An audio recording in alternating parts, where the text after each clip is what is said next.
So hey everybody, this is Deepa. आज के इस वीडियो में हम बात करेंगे article 12, what is state.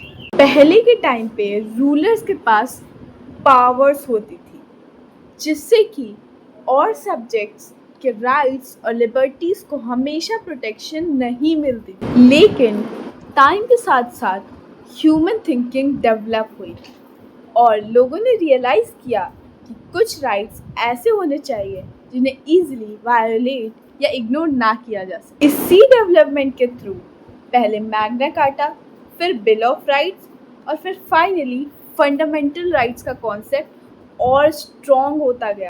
In 1928 Motilal Nehru observed that we should guarantee fundamental rights in such a way that it cannot be easily taken away। तो अब सवाल ये उठता है कि फंडामेंटल राइट्स किसके अगेंस्ट इन्फोर्स किए जाएंगे, क्योंकि राइट्स वायलेट होते हैं तो वो एक्शंस किसके अगेंस्ट लिया जाएगा। इसी क्वेश्चन का आंसर देने के लिए कॉन्स्टिट्यूशन का आर्टिकल 12 आता है। फंडामेंटल राइट्स पार्ट 3 में आर्टिकल 12 से लेकर 35 तक दिए गए हैं और उनकी बिगिनिंग होती है आर्टिकल 12 से। Article 12 only defines what is state.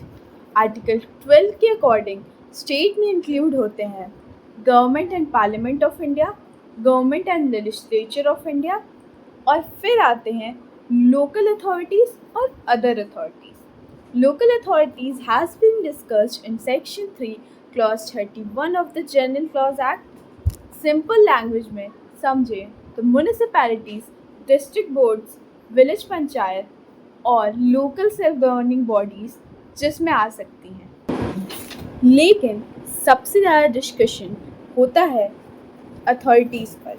शुरू में कोर्ट्स ने एक अप्रोच यूज़ की थी जिसे कहते हैं ई जस्ट इन जनरस, जिसका मतलब होता है सेम कलर या नेचर। मतलब जो अथॉरिटीज़ पहले मेंशन की गई थी उनकी जैसे सेम नेचर की अथॉरिटीज़ ही इंक्लूड होंगी। अब इस कॉन्सेप्ट को समझने के लिए आ जाते हैं एक इम्पॉर्टेंट केस पर, RD. Shetty versus international airport authority of India. International airport authority ने टेंडर्स इनवाइट किए थे। आर.डी. शेट्टी ने भी टेंडर्स के लिए अप्लाई किया था, लेकिन कुछ डिस्क्रिमिनेटरी रीजंस की वजह से उनका टेंडर एक्सेप्ट नहीं हुआ। उसके बाद उन्होंने फंडामेंटल राइट्स इन्फ्रिंजमेंट का इशू रेज किया। अब क्वेश्चन था, क्या एयरपोर्ट अथॉरिटीज़ आर्टिकल 12 के अंडर स्टेट हैं? क्योंकि अगर ये स्टेट नहीं होती तो फंडामेंटल राइट्स का इशू मेंटेन करना मुश्किल हो जाता। कोर्ट ने ऑब्जर्व किया कि the central government was empowered to appoint a chairman and other members. The entire capital amount required for establishing the authority was invested by the central government.